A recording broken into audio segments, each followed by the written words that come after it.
Okay, so I wanted to play with you about a process that I've been working on and had some amazing results with, and see what comes out of that. So Let's talk about what the vibrational components of it are, because if you're having success with it, then it is vibrationally accurate. Yeah, it's okay. So yeah, so we'll talk about that. So 60 days ago, I had an epiphany, right? And I said, and it's ridiculous to say it because you've been telling us so many times in so many ways, and I finally was like, dummy, I get it, right? So I said, I'm going to, for the next 30 days, I wrote out a calendar, and I said, for 30 days, every day, I'm going to look at this calendar, and I'm going to write down the things that I'm doing to make sure that I stay happy. Here's the things that I like to do, here's the things that get me in that positive place. And it forced me, early on it was a struggle because I'd forget, oh yeah, that calendar, I gotta go do something to make me happy, which sounds crazy. But started to do that, and after a while it picked up momentum.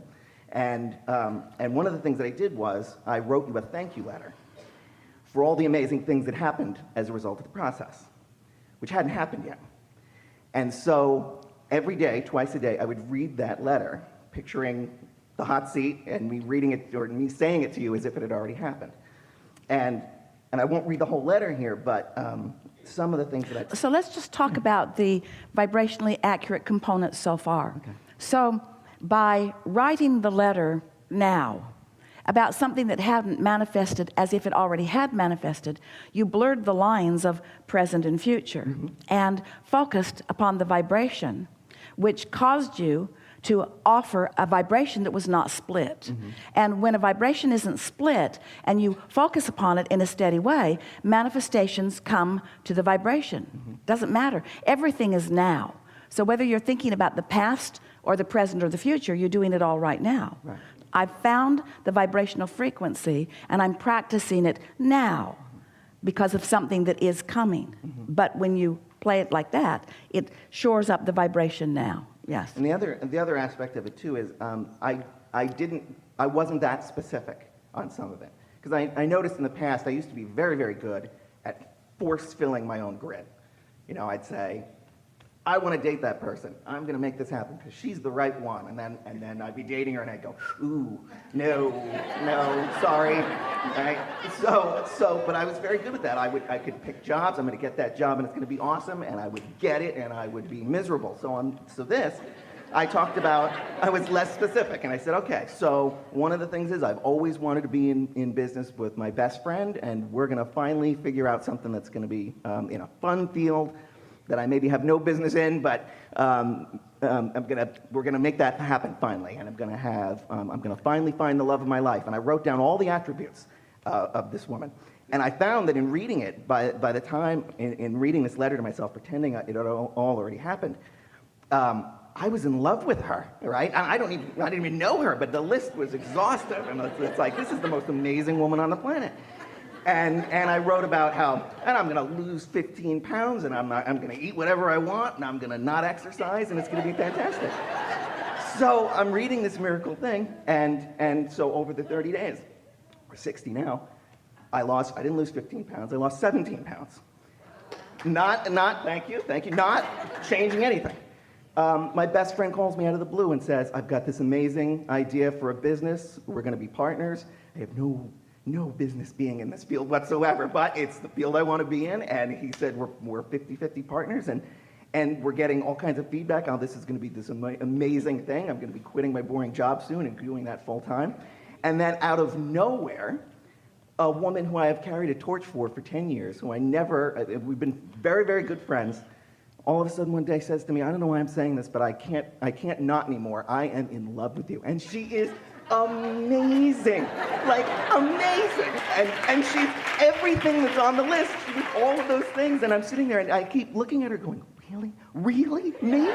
And she's saying the same thing to me. I can't believe it. So I don't want to talk her out of it, but so everything that I put in here to thank you for, I'm here now to say thank you from the bottom of my heart. So let's talk about the components of this. It's very clear what he's been doing. Did you hear a few dozen words that you kind of wished he wasn't saying? Like dummy, and the list was exhaustive. And can you feel how those words that usually we all cringe at didn't matter, because the universe isn't hearing his words. He doesn't mean any of those things with those words. He's using those words to entertain the rest of us. And that the vibrational frequency of his being is one of, he practiced himself into the momentum of expecting what he wanted through writing the list of what he wants and speaking of it as if it is already done.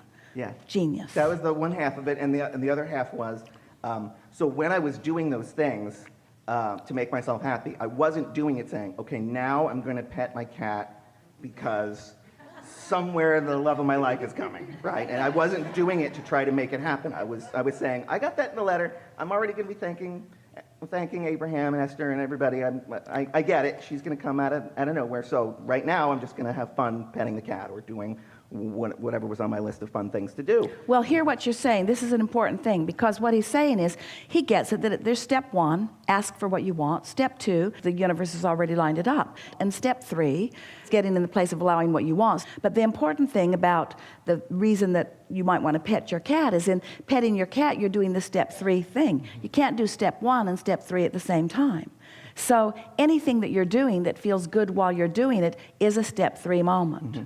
There are two things that you talked about that we really think are worth shining a little light on because of how effectively they worked for you, and we just want to talk about what that is. The first thing is, when you are trying to motivate something into being, when you're trying to hammer it into being, you talked about that a little bit, there is this belief within you that there is some hurdle to overcome.